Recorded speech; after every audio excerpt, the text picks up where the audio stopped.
नमस्ते। बहुत लोगों को ये मालूम है और बहुत लोग जान के भी आज अनजान है। त्रिपुरा एक सी कैटेगरी का राज्य था।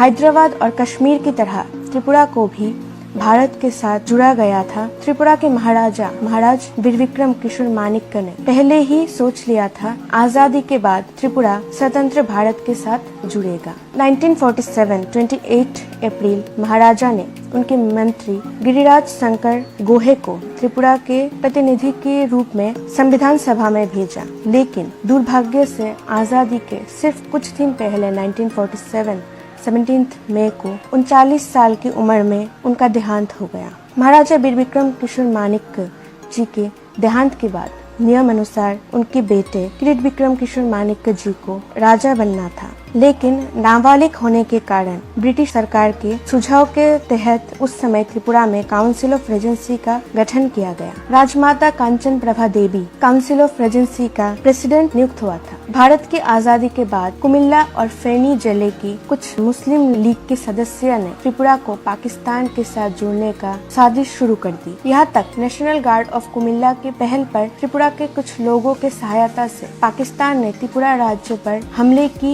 योजना बनाई। 1947 के शुरुआती महीने में त्रिपुरा राज्य के प्रशासकों को इस बात की जानकारी मिली और उस समय कुमिल्ला मुस्लिम लीग के सदस्यों ने लगातार 3 मीटिंग करके त्रिपुरा को पाकिस्तान के साथ जुड़ने का प्रस्ताव रखा। उन्होंने तय कर लिया था 15 दिन में राज्य प्रशासन अगर उनकी मांगे नहीं मानते हैं तो वो राज्य पर आक्रमण कर देंगे। त्रिपुरा के अधिक संख्यक लोगों ने त्रिपुरा की पाकिस्तान के साथ जुड़ने का विरोध किया और पाकिस्तान आक्रमण करने के लिए एकत्रित हुए। त्रिपुरा राज्य के प्रजामंडल ने पाकिस्तान के खिलाफ लड़ने के लिए सशस्त्र प्रतिरोध वाहिनी का गठन किया। उस समय त्रिपुरा राज्य कांग्रेस कमेटी के तरफ से सेक्रेटरी उमेश सिंह, सुखमय सेन गुप्त एंड अनिल चक्रवर्ती, भारत के गृह मंत्री सरदार वल्लभ भाई पटेल के साथ और भारतीय राष्ट्रीय कांग्रेस के अध्यक्ष आचार्य JV कृपानंद जी के साथ और विशिष्ट व्यक्तियों के साथ मुलाकात की। भारत के साथ जुड़ने की प्रस्ताव रखा। दूसरी ओर अगरतला से प्रभात रॉय, जयसिंह देबबर्मा, प्रफुल्ल रॉय, राजमाता कंचन प्रभा देवी त्रिपुरा को आक्रमण करने की उस बारे में जानकारी दी।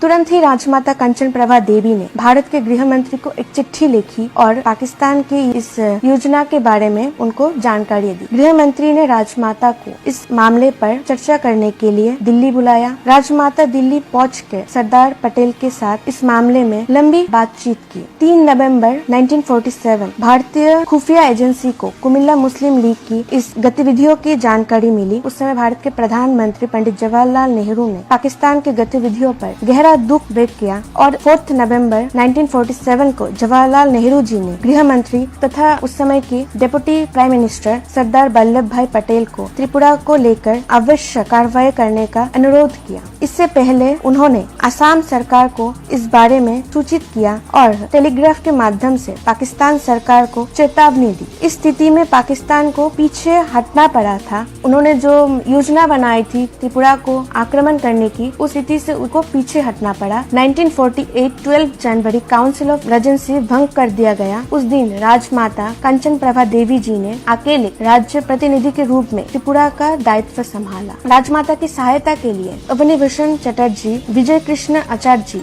और रंजीत कुमार रॉय भारत सरकार के अंतर्गत दीवान नियुक्त किए गए थे। फिर 9 सितंबर 1949 को न्यू दिल्ली में राजमाता ने अपने बेटे किरीट विक्रम किशोर मानिक्य के ओर से त्रिपुरा भारत के साथ जुड़ने के लिए समझौते पर हस्ताक्षर किए। फिर 1950 26 जनवरी में संविधान के अनुसार त्रिपुरा भारत के सी कैटेगरी के साथ केंद्रीय सरकार के अंतर्गत राज्य में जुड़े गए। बाद में 1972 21 जनवरी को त्रिपुरा को पूर्ण राज्य का दर्जा मिला। अगर उस समय राजमाता ने पहल नहीं की होती तो आज हमारा त्रिपुरा बांग्लादेश का हिस्सा होता।